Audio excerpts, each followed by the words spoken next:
Game 1 of Warriors-Lakers is set to tip off tomorrow night. Cannot wait for it. Steph versus LeBron, Part 5. Should be an absolutely great series. Obviously, we just saw Steph go for 50 to close out the Kings. We saw the Lakers handle the Grizzlies in 6. Both teams look really good right now. And this series is just, it's so interesting because I think that the Lakers, top to bottom, when you look at their roster, the Lakers are the better team, top to bottom. But I think the Warriors have the best player in the series in Steph Curry. Maybe that's recency bias. Maybe, Game 7, playing a little bit too loudly in my head right now. But I don't think the Lakers really match up. Austin Reeves is a good defender.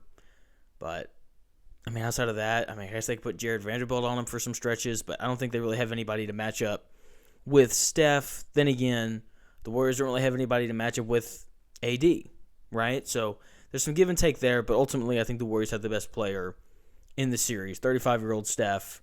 I think he's better than 38-year-old LeBron. It's just where I'm at right now. And with that being said, though, there's no doubt LeBron's going to show up and play well. Steph's going to show up and play well.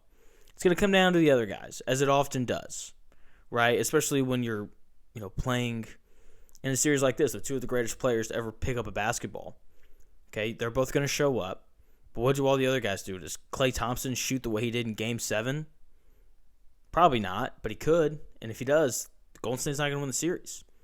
Does Andrew Wiggins find more of a rhythm on offense now that he's got 7 games under his belt since coming back from missing 20-plus games? If he finds his offensive rhythm, I think they're going to be really tough to stop.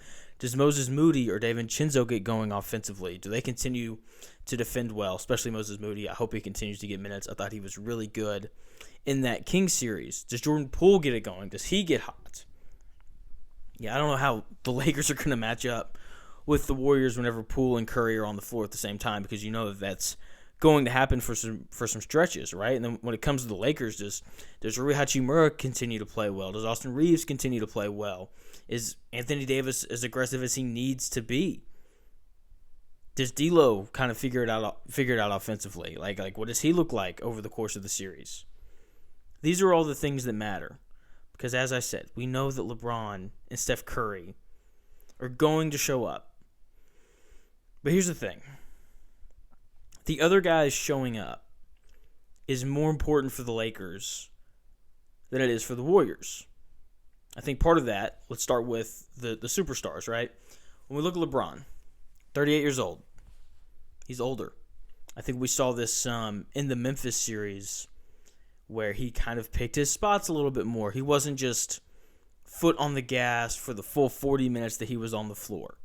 There's some moments where he let off the gas and he gave the ball to Austin Reeves and let him run the offense. There's the Rui and Austin Reeves game, right, where they go on the road and they're playing Memphis and Rui Hachimura and Austin Reeves run screen and roll to close the game out because they both played really well.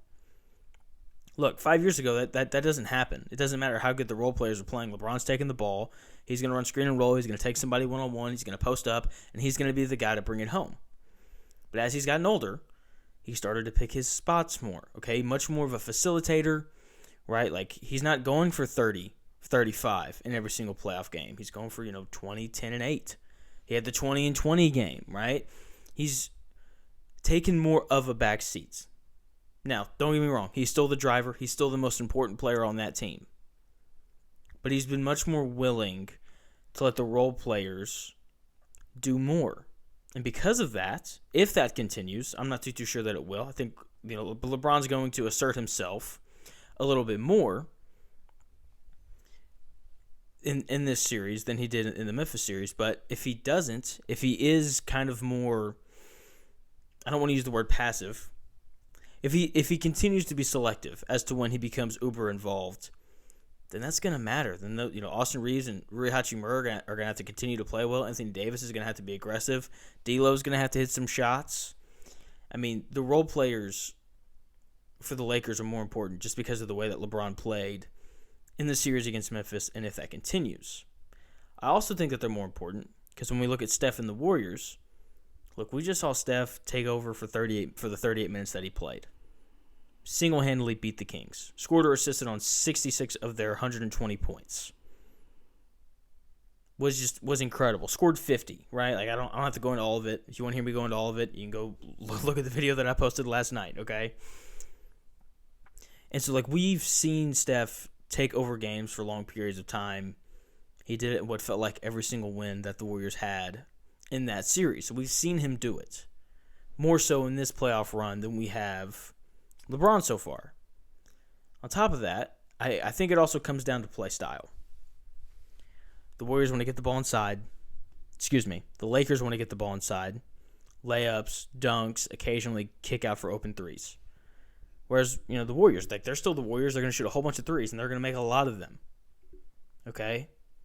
And, look, the three ball covers a multitude of sins. That's what it does. It is the great equalizer.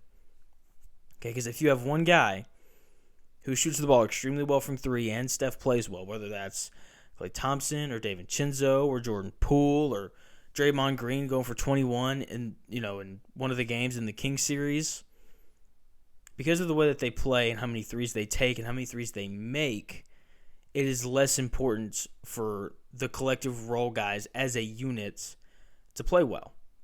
Because let's just be honest.